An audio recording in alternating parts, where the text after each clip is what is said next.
मुद्दा जो हमेशा से हमारा मुद्दा रहा है, ईवीएम का मुद्दा।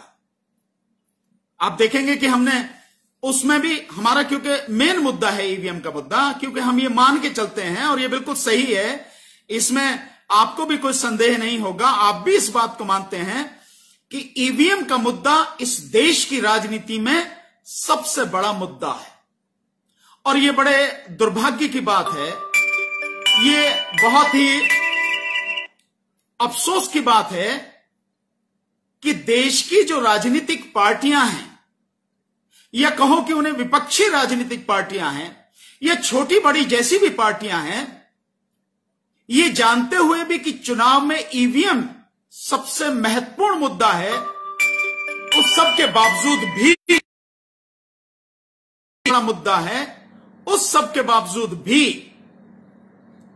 इस मुद्दे को लेकर नहीं चल रही हैं पार्टियां। ये बहुत अफसोस की बात है और इसमें कोई शक नहीं है कि अगर ईवीएम रहेगा तो बीजेपी को आप हरा नहीं सकते। ईवीएम हटेगा तभी बीजेपी को हराया जा सकता है। एक सवाल लोग बार बार कहते हैं, इसको भी समझने की जरूरत है कि सर अगर ईवीएम में गड़बड़ी है तो पश्चिम बंगाल में क्यों जीत गए, उससे पहले पंजाब में क्यों जीत गए, उससे पहले राजस्थान में क्यों जीत गए, उससे पहले मध्य प्रदेश में क्यों जीत गए, छत्तीसगढ़ में क्यों जीत गए। अफसोस कि लोग गहराई से समझने की कोशिश नहीं करते। और जो भारतीय जनता पार्टी की सरकार या नरेंद्र मोदी की सरकार उनको जो समझाना चाहती है, उल्टा सीधा जो उन्हें गुमराह करना चाहती है, लोग उसी में गुमराह हो जाते हैं, उसी को सच मान लेते हैं। इसको समझने की कोशिश कीजिए साथियों। यह जरूरी नहीं है कि हर प्रदेश चुनाव में यह गड़बड़ की जाए, जरूरी नहीं है, इसको समझे आप। क्योंकि नरेंद्र मोदी सरकार के लिए, या यूं कहो कि भाजपा सरकार के लिए केंद्र में बने रहना बहुत जरूरी है, लोकसभा में बने रहना बहुत जरूरी है। राज्यों में अगर वो नहीं भी आती है, हार भी जाती है, तो इतना फर्क नहीं पड़ता। राज्यों में तो वो एमएलओ को खरीद के कितनी भी सरकार बना सकती है। आपने देखा है कर्नाटक में उन्होंने एमएलए को खरीद के सरकार बनाई। कांग्रेस के एमएलए को किस तरह से उन्होंने पहले रिजाइन करवाया, उसके बाद में फिर उनको अपने साथ में मिलाया और फिर उसके बाद में सरकार बनाई। आपने सबने देखा यही खेल, बिल्कुल इसी तरह का खेल मध्य प्रदेश में हुआ, आपने सबने देखा। आप सबसे छुपा तो है नहीं, आप सब लोगों ने देखा है। और इसमें भी अगर कोई बात होती है तो पूरी की पूरी पार्टी को खरीद लेते हैं। गोवा में आपने खेल देखा, अरुणाचल प्रदेश में आपने देखा, सब चीजें आपने देखी हैं। ऐसा तो नहीं है कि आपसे कुछ छुपा हो, सब कुछ आपने देखा है। तो केंद्र में बने रहना मोदी सरकार के लिए बहुत जरूरी है। राज्यों में अगर ना भी बने तो कोई फर्क नहीं पड़ता। इसको इस तरह से भी समझो आप, अगर जीएसटी लागू करना है तो क्या राज्य लागू कर सकते हैं? नहीं ना। जीएसटी लागू करना है, जीएसटी पे कानून बनाना है, नोटबंदी करना है, ये कहां से हो सकता है? ये राज्यों से संभव नहीं है, ये केंद्र से संभव है। इसीलिए केंद्र में सत्ता होना बहुत जरूरी है। ठीक इसी तरह से देखें आप, ये जो कृषि कानून है जो देश को तबाह करने के लिए लाए गए हैं, ये तीनों कृषि कानून, क्या अगर राज्य में होती सरकार तो एक राज्य से दूसरे राज्य पर लागू कर सकती थी, बना सकती थी क्या उसे? नहीं बना सकती थी ना। ये कब संभव हुआ? ये तभी संभव हुआ जब केंद्र में सत्ता उसके हाथ में है। और केंद्र में सत्ता होने के कारण उसने जबरदस्ती तानाशाही के माध्यम से राज्यों का अधिकार छीनकर, क्योंकि कृषि कानून बनाने का अधिकार वो केवल राज्यों को है, उन राज्यों से उनका अधिकार छीनकर गैर कानूनी और गैर संवैधानिक तरीके से केंद्र ने ये कानून बना दिए और पूरे देश पर लागू कर रहे हैं। तो ये तभी संभव है जब केंद्र में है। राज्य में होते तो ज्यादा से ज्यादा एक ही राज्य में वो ये कानून लागू कर सकते थे, इससे ज्यादा नहीं। तो केंद्र से राज्य से केंद्र ज्यादा भाजपा के लिए जरूरी है। ईवीएम की गड़बड़ी मेन रूप से केंद्र में होती है, लेकिन ऐसा नहीं है कि राज्यों में नहीं होती है। राज्यों में भी होती है, पर जहां जरूरी है, जहां लगता है उन्हें कि हां यहां जरूरी है, वहां होती है। अब जैसे अगर आप उत्तर प्रदेश को देखें तो उत्तर प्रदेश के चुनावों से आपको अंदाजा लग जाएगा। अभी बिल्कुल रिसेंटली, हफ्ते दो हफ्ते पहले ही उत्तर प्रदेश में जिला पंचायत के चुनाव हुए और उसके बाद में जिला पंचायत अध्यक्ष के चुनाव हुए। आपने देखा किस गुंडागर्दी के साथ, मतलब सरकारी मशीनरी का दुरुपयोग करके जो जिला पंचायत मेंबर थे, नॉमिनेशन करना चाहते थे जिला पंचायत अध्यक्ष के लिए, नॉमिनेशन भी नहीं करने दिया गया और मेंबर्स को उठा के किडनैप कर लिया गया और जबरदस्ती कई जगह निर्विरोध और कई जगह अपने हक में जबरदस्ती से वोट डलवा के 75 में से 67 जिला पंचायत अध्यक्ष बीजेपी ने अपने बना लिए। और ठीक इसी तरह से आप देखिए कि 825 ब्लॉक प्रमुख में से 60% से ज्यादा ब्लॉक प्रमुख उसने अपने बना लिए। मतलब जिस तरह से, और औरतों की किस तरह से साड़ी खींची गई, ये भी आपने देखा, वो सारा नजारा किस तरह से मार पिटाई हुई है। तो आप इससे समझ सकते हैं कि उत्तर प्रदेश का चुनाव भाजपा के लिए आने वाले समय में कितना महत्वपूर्ण है। इसको गंभीरता से समझने की जरूरत है कि कितना महत्वपूर्ण वो चुनाव है। उत्तर प्रदेश का चुनाव, उत्तर प्रदेश का चुनाव केंद्र के चुनाव से कम नहीं है। इस बात को, इसकी गंभीरता को समझना बहुत जरूरी है साथियों। और अफसोस ये बात की है कि इस देश के लोगों को कितना ही समझाओ, समझने को तैयार नहीं होते, कितना भी समझाओ आप। मतलब अफसोस के साथ, मुझे दुख के साथ कहना पड़ रहा है कि इस देश के लोगों को ऐसे समझो जैसे मुर्दों को जगाने की कोशिश है। और ये लोग इसी तरह से मानते हैं कि मुर्दों को ही कंधों पे ढोया जाए। बहुत अजीब स्थिति है। बार बार जगाने की कोशिश करते हैं, लेकिन लोग जागने को तैयार नहीं है। और हम लोग भी अपनी आदत से मजबूर हैं कि जब तक जिंदा हैं लोगों को जगाने की कोशिश करते रहेंगे और गलत बातों के खिलाफ संघर्ष करते रहेंगे। वही हम सब कर रहे हैं। तो इस जो हमने 27 तारीख को अपनी मीटिंग की, प्रेस कॉन्फ्रेंस की, 2022 में 4 राज्यों में चुनाव लड़ने का फैसला किया, उसी में हमने अपना मुद्दा बनाया ईवीएम। और ईवीएम के मुद्दे के लिए हमने इस बार एक काम किया है, और वो काम यह है कि साथियों, हम बथेरी कोशिश करें। लोग बड़ा पसंद करते हैं फेसबुक पर, यूट्यूब पर, ट्विटर पर, व्हाट्सएप पर बड़ी बड़ी तारीफ करते हैं, ऐसे पुल बांधते हैं कि पता नहीं बस इनसे ज्यादा बड़ा तो कोई है ही नहीं हमारी प्रशंसा करने वाला। मतलब बहुत अच्छा है, लेकिन क्या केवल प्रशंसा करने से काम चल जाएगा साथियों? क्या इस आंदोलन में कंधे से कंधा, कदम से कदम मिलाकर चलने की जरूरत नहीं है साथियों? क्या हम सबको साथ चलने की जरूरत नहीं है? क्या अकेला मैं या अकेले आप या अकेला कोई भी एक व्यक्ति इस लड़ाई को लड़ सकता है? इस लड़ाई को जीत सकता है? इस संघर्ष को चलाए रख सकता है? संभव है क्या? नहीं संभव है साथियों। इसमें सबको साथ देना होगा, सबको साथ चलना पड़ेगा, और जब सब साथ देंगे, साथ चलेंगे, तभी यह लड़ाई जीती जाएगी। चलिए, मैं मान लेता हूं कि आप नहीं आ सकते, आप इतने बिजी हैं, आपके पास समय नहीं है, या यूं कहो कि आप में लड़ने की हिम्मत नहीं है, लड़ने का मादा नहीं है।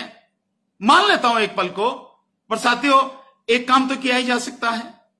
अगर कोई ऐसा काम है जिसमें आप घर में या घर में बैठकर या एक मोहल्ले में ही अपने गांव में ही ये काम कर सकते हैं और सहयोग दे सकते हैं, वो सहयोग आपका बहुत बड़ा सहयोग हो जाएगा, ये तो कर ही सकते हैं ना साथियों। तो इसके लिए हमने ईवीएम के विषय में, ईवीएम का विरोध करने के लिए, ईवीएम को हटवाने के लिए हमने एक ये फॉर्म बनाया है इंग्लिश में और हिंदी में। और इस फॉर्म में हमने बाकायदा लिखा है कि ईवीएम के विरुद्ध हस्ताक्षर अभियान, सिग्नेचर कैंपेन हम चला रहे हैं साथियों। और सिग्नेचर कैंपेन, सिग्नेचर करने में, नाम वगैरह लिखने में, इसमें तो कोई दिक्कत होनी नहीं चाहिए किसी को भी, कोई भी कर सकता, करवा सकता है, बैठ के करवा सकता है साथियों। तो ईवीएम के विरुद्ध हस्ताक्षर अभियान, राष्ट्रीय जनहित संघर्ष पार्टी आरजेएसपी राजसपा, जनहित है लक्ष्य हमारा, जनहित है संघर्ष हमारा, भारतीय सर्वोच्च न्यायालय के सभी माननीय न्यायाधीशों और भारत के राष्ट्रपति महोदय से देश हित में विनम्र निवेदन। क्या निवेदन है साथियों? ईवीएम और वीवीपैट मशीन हटाओ, बैलेट पेपर लाओ, 2019 के लोकसभा चुनाव को रद्द कर मोदी सरकार को बर्खास्त करो, लोकसभा भंग कर बैलेट पेपर से दोबारा लोकसभा चुनाव कराओ। यह हेडिंग है साथियों, क्योंकि जिस बात के लिए चाहते हैं वो स्पष्ट रूप से लिखी जानी चाहिए ना, ताकि लोगों को यह ना रहे कि आपको अंधेरे में रखा गया, आपको बताया नहीं कि आप किस लिए सिग्नेचर करा रहे हैं। तो पूरा हमने इसमें शॉर्ट में जो हो सकता है वो हमने लिखा है कि हम किस लिए करा रहे हैं और इसको कहां भेजेंगे वो करा रहे हैं। हालांकि बड़े अफसोस की बात है कि लोग इसे पढ़े बिना ही कमेंट भी करने लगते हैं। एक सज्जन उन्होंने कमेंट किया, साहब ये कहां भेजना, भाई लिखा हुआ है कहां भेजना है, आपको लिखा हुआ है पीछे देखो, इसके जहां हमने पीछे लिखा है उसमें बाकायदा कि ये फॉर्म, इस पर 25 लोगों के नाम, उनके फोन नंबर, उनके सिग्नेचर, उनका लोकसभा क्षेत्र और उनका राज्य, वो लिखकर आपको भेजना है। कहां भेजना है? बिल्कुल लास्ट में इस फॉर्म के दूसरी तरफ लिखा है, पूरी तरह से भरा हुआ यह फॉर्म फोटो खींचकर या स्कैन करके व्हाट्सएप नंबर 9811433903 या 7840868666 पर भेजें या RGSP 261113@gmail.com पर ईमेल करें। बहुत साफ लिखा है कि ये फॉर्म, इस फॉर्म को, इसमें आप देखेंगे, ये आपको नजर आ रहा है साथियों, शायद उल्टा नजर आ रहा होगा, मैं इसको आपको सीधा करके दिखाता हूं, आप इसे देखेंगे आपको समझ में आ जाएगा साथियों। ये देखिए, ये मैं आपको दिखाता हूं साथियों, इसको देखें, ये फॉर्म दिख रहा है साथियों, साफ नजर आ रहा है। ये फॉर्म देख रहे हैं, लिखा हुआ है ऊपर से बाकायदा, जो भी कुछ साफ नजर आ रहा है बिल्कुल नीचे तक। इसमें फ्रंट साइड में यानी पहली पेज पे 10 लोगों के नाम, phone number, email ID, Lok Sabha क्षेत्र, राज्य का नाम, अंगूठा, हस्ताक्षर या अंगूठा निशानी, और दूसरी तरफ इसके ठीक पीछे देखेंगे साथियों, तो उसके पीछे भी यही बनना है, और सीरियल नंबर 11 से लेके आप नीचे देखें 25 तक, और नीचे फिर यह लिखा है जो मैंने अभी आपको पढ़ के सुनाया, पूरी तरह से भरा हुआ यह फॉर्म फोटो खींचकर या स्कैन करके व्हाट्सएप नंबर 9811433903 या 7840868666 पर भेजें या RGSP 261113@gmail.com पर ईमेल कर। ये लिखा हुआ है, साफ नजर आ रहा है, ये फॉर्म है साथियों, मैंने हर चीज इसमें साफ लिखी है। और ये फॉर्म इस तरह से 25 लोगों के नाम और ये सब सिग्नेचर करा के इसी नंबर पर व्हाट्सएप करना है, भेजना है। ये फॉर्म मैंने इससे पहले, जो मैं आपसे लाइव कर रहा हूं, इससे पहले मैंने ये फॉर्म, जो इंग्लिश में भी है, आप देखें ये इंग्लिश में भी है, इंग्लिश में भी है, बिल्कुल मतलब वही चीज है जो मैं कहना चाह रहा हूं, ये सारी की सारी चीजें वही। और ये आप देखेंगे कि ये इंग्लिश में है, ये देखें आप, ये नीचे लिखा हुआ है पूरा, और ये इंग्लिश में भी है फॉर्म। तो इस फॉर्म को 25, एक फॉर्म पर 25 लोगों के नाम और सिग्नेचर होने हैं साथियों। और इसी तरह से आप ज्यादा अगर लोग हो, माना 50 हो तो 2 भरवा लीजिए, 100 हो तो 4 निकलवा लीजिए फॉर्म, अगर ज्यादा हो तो उसी हिसाब से आप फॉर्म निकाल लीजिए। ये मैंने इस पे जो फेसबुक पे अब आपसे लाइव कर रहा हूं, उससे पहले मैंने फेसबुक पे पोस्ट डाल दिया, उसमें डिटेल कि किस तरह का फॉर्म है, कैसे भरा जाएगा, ये मैंने अपने फेसबक पर ये दोनों फॉर्म हिंदी और इंग्लिश में उस पर डाले हुए हैं। आप वहां से डाउनलोड करके इसकी फोटोकॉपी निकलवा सकते हैं, जितने भी चाहें उतने ही फॉर्म जितनी जरूरत हो कर सकते हैं। अभी मैं मुजफ्फरनगर, हमारी मीटिंग थी परसों, मैं वहां गया, मोरना में हमारे एक साथी जिन्होंने मीटिंग कराई, उन साथियों ने, उस एक साथी ने केवल 200 फॉर्म फोटोकॉपी करा ली, इन फॉर्म की 200 कॉपी फोटोकॉपी करा ली, और उनका कहना है कि 10,000 से 12,000 लोगों के साइन करा के वो हमारे इस नंबर पर भेजेंगे, व्हाट्सएप करेंगे। और मुझे विश्वास है, क्योंकि मैंने देखा है, व्यक्ति का काम दिखता है, नजर आता है, तो मैंने देखा है कि वो निश्चित रूप से इस तरह से करेंगे। क्या साथियों, ये फॉर्म भर के भेजा नहीं जा सकता? इसमें भी कोई बहुत बड़ी बात है क्या? इसमें भी कोई कहीं किसी किस्म का डर है क्या? एक साथी कह रहे कि साहब इसमें फोन नंबर है, फोन नंबर देंगे, फोन नंबर, इतना डर लगता है कि आपका फोन नंबर, वैसे भी ये फोन नंबर सरकार के पास जाना नहीं है, हमारे ही पास रहेगा, या ज्यादा से ज्यादा होगा जब हमें देना होगा तो संसद में देना होगा और कोर्ट में देना होगा, सुप्रीम कोर्ट में देना होगा। अगर हम जितना चाह रहे हैं उतना सब कुछ हो गया तो वहां देना होगा, तो वहां से आपका ये फॉर्म, आपका कहां चला जाएगा नंबर? इतना डरते हो? और मैं समझता हूं जो लोग इतना डरते हैं उन्हें इस आंदोलन में भाग लेने की जरूरत नहीं है। ये कायरों का, गीदड़ों का और डरे हुए लोगों का आंदोलन नहीं है। वैसे भी वो लोग कुछ नहीं कर सकते हैं, तो वो लोग घर में ही बैठे, कोई दिक्कत नहीं है किसी भी तरह की। बात मेरी चाहे जितनी कड़वी लगे, इससे मुझे फर्क नहीं पड़ता, पर मैं आपको यह बता देना चाहता हूं, ऐसे लोगों की जरूरत नहीं है। इसमें अच्छे हिम्मत वाले लोगों की जरूरत है, और हिम्मत वाले लोग ही लड़ाई लड़ते हैं, जीतते हैं और समाज के लिए कुछ करते हैं, समाज का भला कर पाते हैं। कायरों की जरूरत नहीं है। ठीक साथियों, तो ये जो फॉर्म है, आप ये फॉर्म डाउनलोड कर लीजिए, फोटोकॉपी निकलवा लीजिए, भर के हमें इसी नंबर पर व्हाट्सएप कर दीजिए। ये तो किया ही जा सकता है, बड़ा काम नहीं है। ये काम करने के लिए लगातार हम कोशिश कर रहे हैं। लोग इसमें भी साथ अगर नहीं देंगे तो आप कैसे उम्मीद कर सकते हैं कि ईवीएम हट जाए? यानी जो लोग आपको गुलाम बनाए रखने की सारी साजिश कर रहे हैं, देश को तबाह करने के लिए रात दिन लगे हुए हैं, वो लोग इतने जागरूक हैं, इतने सचेत हैं कि अपने गंदे उद्देश्य की पूर्ति के लिए भी वो लगातार काम कर रहे हैं। और आप लोग अच्छे काम के लिए भी, देश को बचाने के लिए भी, अपनी आने वाली पीढ़ी को बचाने के लिए भी खड़े नहीं हो सकते, आगे नहीं आ सकते, साथ नहीं चल सकते, बातों को आगे शेयर नहीं कर सकते। इस तरह का काम है साथियों। मतलब किसके लिए लड़ा जाए? एक बार कभी कभी तो यह सोचना पड़ता है कि किन लोगों के लिए लड़ा जाए। अगर कोरोना काल में देखें तो वाकई में बड़ा अफसोस होता है कि लोग अपने तक को, जो अपना है सगा तक, उसको भी कोरोना के डर की वजह से कहीं वो ना मर जाए, उन्हें कोई कोरोना ना हो जाए, उसका भी साथ देने से, बीमार है तो हॉस्पिटल ले जाने से, उसकी अगर मौत हो गई है तो उसका अंतिम संस्कार करने तक से भी डर रहे थे। इतने इस तरह के लोग हैं, तो कई बार तो मन करता है कि भाई जब इस तरह के लोग हैं, ऐसे लोगों के लिए क्या काम करना। पर याद आता है कि नहीं, ऐसे ही कोरोना काल में ऐसे भी अच्छे लोग थे जिन्होंने अपनी जान की परवाह न करते हुए लोगों के लिए काम किया, उनका अंतिम संस्कार भी किया, उनको दवाई भी पहुंचाई, उनको ऑक्सीजन भी दी, उनके लिए खाना भी पहुंचाया, रात दिन लगे रहे। कितने ही लोग हैं, एक का नाम लेने की जरूरत है, कितने ही ऐसे लोग हैं जिन्होंने ऐसा काम भी किया। तो फिर उनको देखकर मन फिर दृढ़ होता है कि नहीं, चाहे जो भी हो, चाहे जितने लोग साथ आए और भी कोई आए ना आए, हमें ये लड़ाई लड़नी है, लड़ते रहनी है, और इस देश की चुनावी प्रक्रिया को ईवीएम से मुक्त करना है। ये काम हम लगातार कर रहे हैं साथियों, हम उसके लिए लगातार कोशिश कर रहे हैं साथियों। तो मैं तो आपसे यही कहूंगा कि इसको ज्यादा से ज्यादा शेयर करें और इस लड़ाई में, इस आंदोलन में हमारा साथ दें।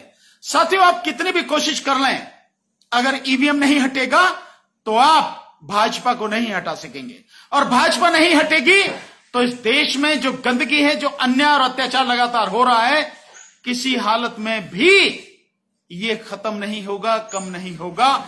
इसको हर किसी को समझ लेना चाहिए साथियों। मैं आपको बता रहा हूं साथियों, किसान आंदोलन चल रहा है। किसान कह रहे हैं कि किसी भी हालत में उत्तर प्रदेश के चुनाव में भाजपा को वोट नहीं देने देंगे। प्रचार करेंगे पूरा कि चाहे जिसको वोट दो, भाजपा को वोट नहीं देना। मैं किसान आंदोलन में जब पहली बार सिंघू बॉर्डर पर गया था तो मैंने ये कहा, उनको बताया, सबसे पहले एक जब मुझे मंच पे बोलने का मौका दिया कि आप ये जिन कानूनों का विरोध कर रहे हैं, ये सही है, कानूनों का विरोध होना चाहिए, और मुझे विश्वास है कि आज नहीं तो कल, कल नहीं तो परसों ये कानून सरकार वापस लेगी, चाहे तो संसद के माध्यम से ले, चाहे कोर्ट के माध्यम से वापस करे, लेकिन ये कानून वापस होंगे। किंतु ये कानून असली समस्या नहीं है। असली समस्या है मोदी सरकार, असली समस्या है भाजपा सरकार। ये कानून वापस भी हो जाएंगे तो फिर किसी ना किसी रूप में आते रहेंगे, ये कुछ ना कुछ करते रहेंगे, षड्यंत्र करते रहेंगे, षड्यंत्रकारी लोग हैं ये, कुछ ना कुछ ऐसा करते रहेंगे। तो साथियों, असली जड़ क्या है?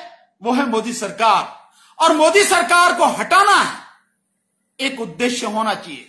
और मोदी सरकार को आप तभी हटा सकते जब ईवीएम को हटाओ। तो ईवीएम भी किसानों के मुद्दे के साथ साथ जो 3 कानून को हटाने का मुद्दा है, उसके साथ साथ ईवीएम को हटाना भी इसमें मुद्दा शामिल होना चाहिए। लेकिन बार बार कहने के बावजूद भी आज तक इस मुद्दे को शामिल नहीं किया गया।